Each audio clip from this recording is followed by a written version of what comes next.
As a guy, you want your dad there to be proud of you for things that you're doing. And sometimes when he's away for 6, 7 months at a time, it does become difficult.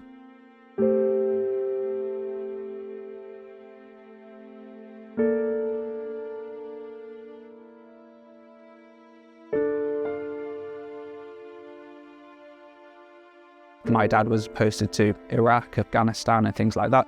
Long periods of time without actually having that parent in the house. Obviously, missing birthdays and big life achievements. It's hard when your parents go off to a country facing warfare and things like that. But it was always quite a nice feeling in the house when we knew Dad was coming back and sort of getting the house ready and that sort of, oh, Dad's going to be home, going to get a few months with him before he's posted again. Creates quite a nice family environment. But obviously, you do have that undertone of, he's going to be going again in a few more months. And as you're growing up, you want your family there. You want everyone around you, that sense of being proud and things like that. Once he starts missing on those sort of like life experiences, it does become more difficult. There's a lot of things that a lot of people don't have to deal with compared to being in an army family. With my dad being in Afghanistan, my mum having to look after 3 boys on her own. Like some people just see it as, oh, your dad went off to war. Some people see it as quite a toxic environment. Some people see it as a patriotic thing. I think some people will misunderstand the loneliness that can come from it, and that idea of how independent you have to be in an army family, moving about a lot. You don't have those close-knit people to have those conversations and development moments with, where you sort of rely on your families and things like that. Starting route to the barn. We moved quite a lot. It must have been every other 2 years we moved. Lived in Gibraltar, various places in the UK, and living in Cyprus when I was a wee toddler, Germany, and 2 different stints.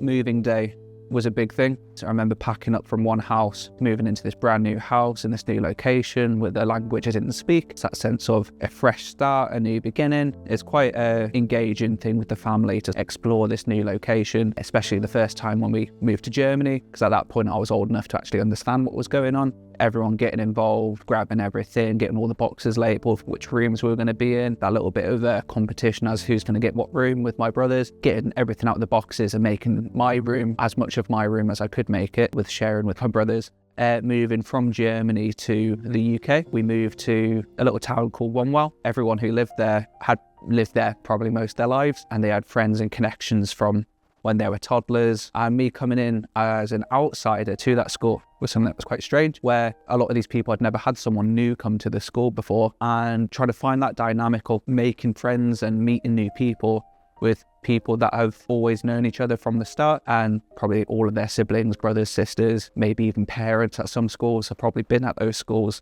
throughout their whole generations. It is hard coming in as someone brand new, especially when you're sort of the new kid in school. Everyone's sort of like umming and ahhing as to whether they like you.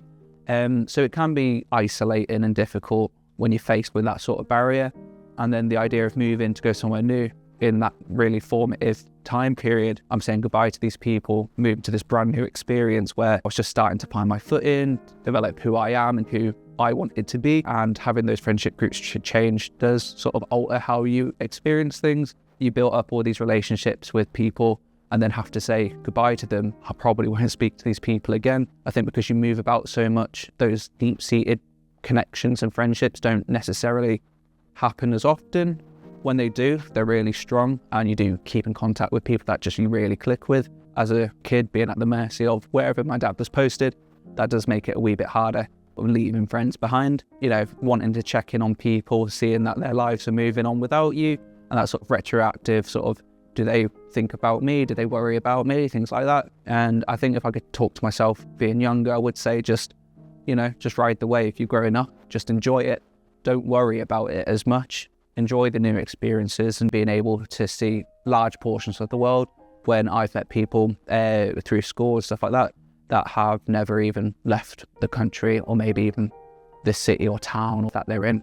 And I think a lot of people don't get it unless they've been in the army as an army kid, where how it changes and affects you. Looking back on it now, I can really see the value in those experiences, where maybe at the time I've probably struggled with it a little bit more. I wouldn't change it. It's made me who I am today. Everything does work out in the end.